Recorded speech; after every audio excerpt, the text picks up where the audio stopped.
எம்பாரும் சுவாமி ராமானுஜரும். ஒரு தடவை எம்பார்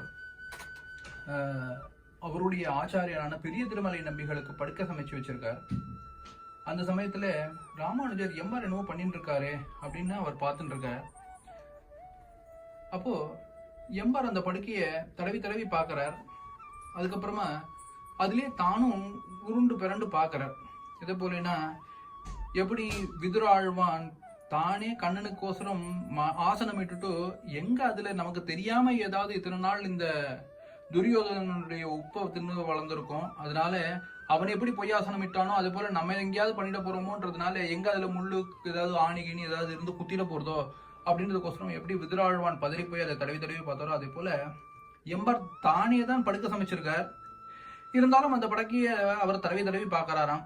அதுல ஏதாவது முள்ளு ஏதோ கல்லு ஏதாவது இருந்து அவருக்கு ஆச்சாரியனுக்கு திருமணியில நோவு வந்துட போறதே அப்படின்னு தடவி தடவி பார்க்கறாராம். தானே புரண்டு படுத்தும் பார்க்கறாராம்.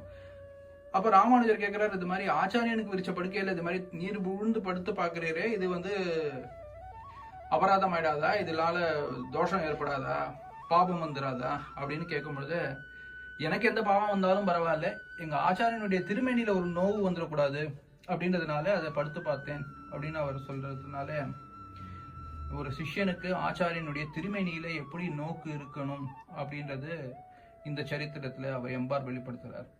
ரொம்ப ஹோர உகந்து ராமானுஜர் ரொம்ப மெச்சினார் எம்பாரே அப்படின்ற அந்த சரித்திரம்.